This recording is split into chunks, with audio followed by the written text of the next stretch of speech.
Well, we're done with the actual woodworking per se, and we're on to the penultimate stage in the project, which is sanding. Now, woodworkers have a love-hate relationship with sanding, mostly because we do so much of it.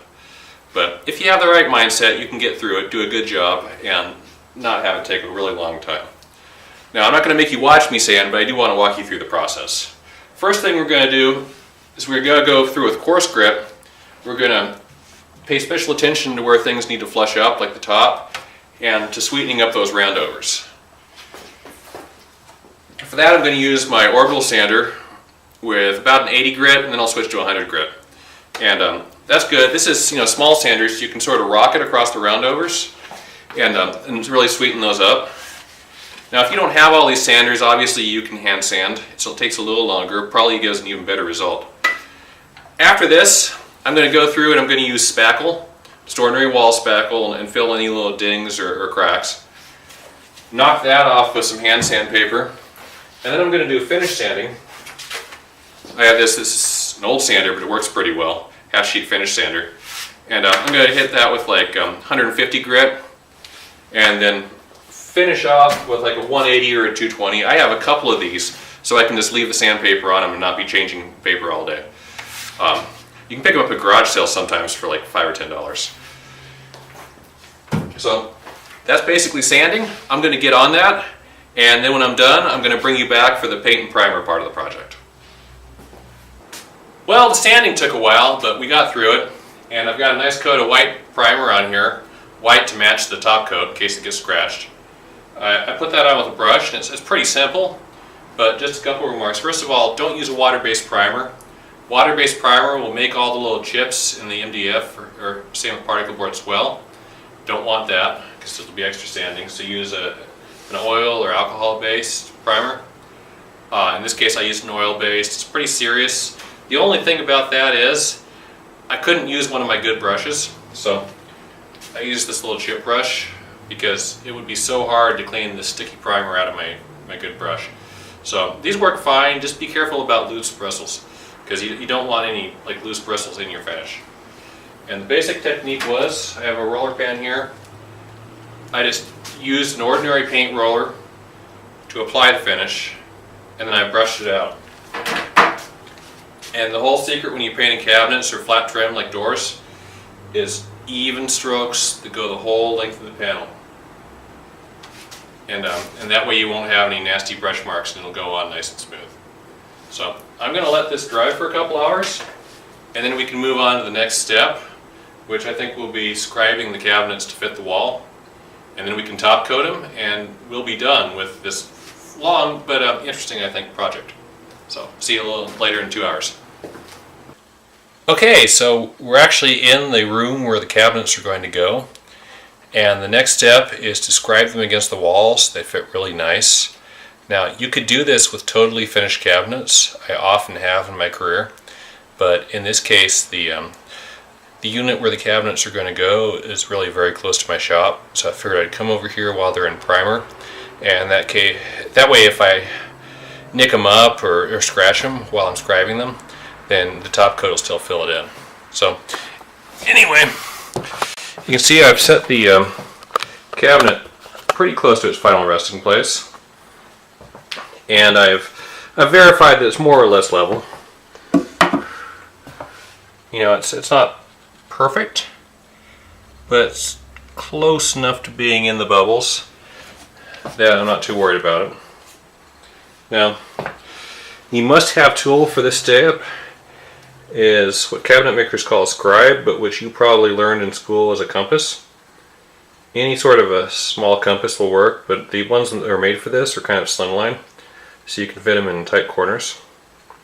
Now, what you want to do is you want to look at the gap between the cabinet and the wall. You want to find the widest gap and set that distance on your scribe. And then once you have that,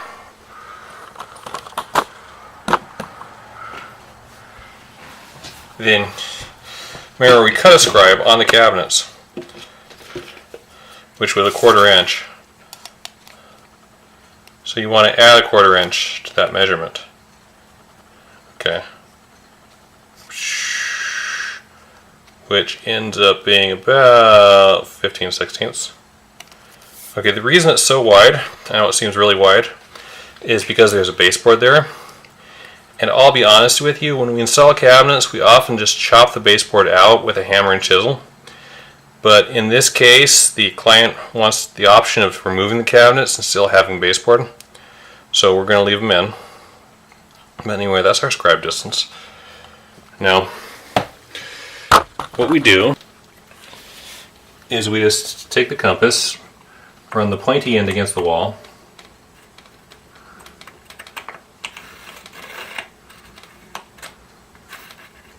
and we can just mark the piece we're going to cut off.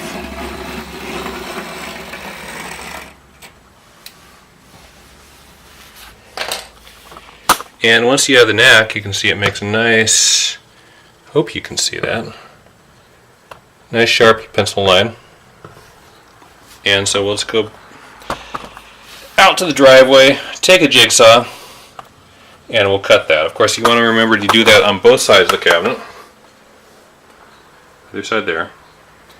And when we cut that, the cabinet should fit really nice against the wall. And we're going to cut that with a jigsaw, a little big, and then we'll sort of sweeten it up with a sanding block, or in some cases a belt sander. I don't use a belt sander much, but I know people who rely on them for cutting scribes. So let's go do that for both cabinets, and then we can top coat the cabinets.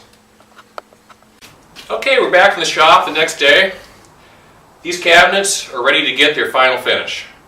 Now, before you start painting, you want to kind of inspect them, kind of take some fine sandpaper, and if there's any little drips or bits of dust in there, this is a good time to sand them out. Primer sands really easily. You don't want to sand through the primer, you just want to smooth it a little bit so your top coat has something nice and smooth to adhere to.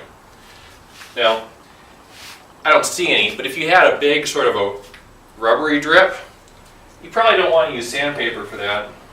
For that, you're better off taking your paint scraper and just using that edge to cut off that drip.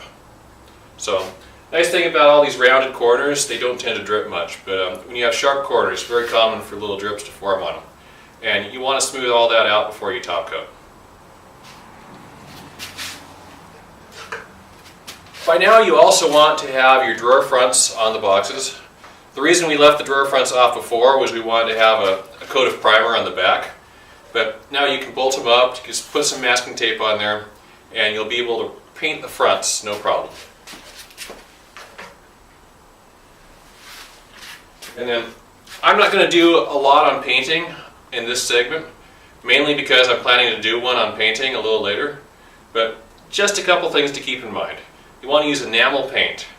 It's going to be much harder, much smoother, and for trim, it'll just make the trim look really nice. Either a semi-gloss or a gloss. I personally prefer gloss because I like my cabinets to gleam, but that's a personal decision. With enamels, you want to use a decent brush, and it helps if your brush is broken in. So this is a brush I've had for a year or two now, and I've painted a lot of things with it. I've always been careful to keep it clean afterwards, and the bristles are really nicely shaped and soft now, and the enamel is just going to flow off there. This is a kind of a water-based enamel that we're using, but you could use oil-based. Just be sure to use something like turpentine or brush cleaner to keep your brush nice. And the main thing is just nice and even strokes, full length, avoid brush marks, and don't play with the paint. Just lay it down a stroke or two, and then keep extending your wet edge. If you keep going over and smoothing it and trying to get it perfect, it'll actually make it worse because it'll start to dry out, and then it'll get all grunky and gritty, and that's not good. So you want to just lay it on smooth and then move on. So, that being said, I'm going to pour some paint, I'm going to get these cabinets painted, and then I'll show you what they look like after they're installed. Well, here we are at the final step, if you will, which is actually mounting the cabinets. I think the finish came out pretty well.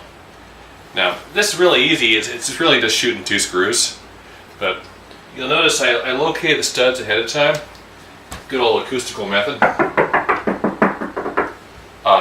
And I pounded a little finish nail to make sure they're actually there.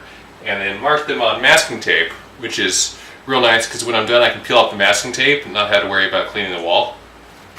So, cabinet's in place. I know where the stud is. I'm just going to drill a little pilot hole. And then I'm going to run in one of these 3-inch deck screws.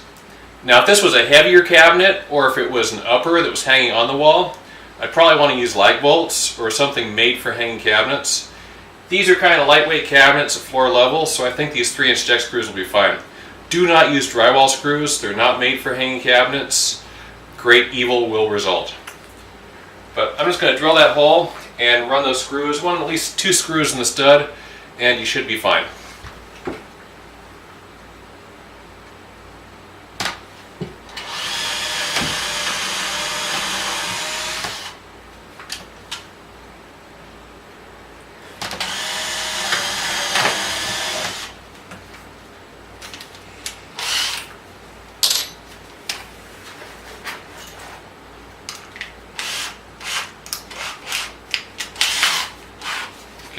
You do want to check level one last time before you bolt it up.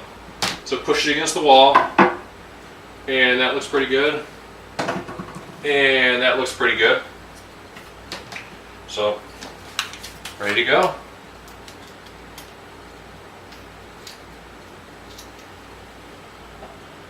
Get set in the hole, push against the wall.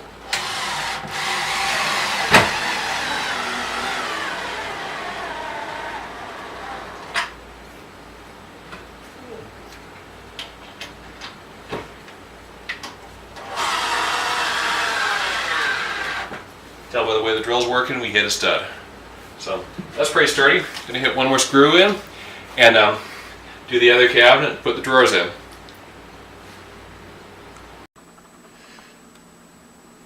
Looks like these nightstand cabinets are done, which means our series on cabinets is done and the first series of the Handyman cabinet is done. I hope you've had as much fun as I have. Now, I'm off to shoot some more episodes and I'll be back in a few months. I wanted to mention though, there's still plenty of time for you to have input. So if there's a project you want me to do, or a topic you want me to cover, let me know, and there's a good chance I can work it into Series 2. And in the meantime, feel free to post any of your handyman questions on Facebook or in the comments, and I'll either answer them right there, or I'll answer them in a future episode. So, have fun handymanning, and I'll see you in a few months.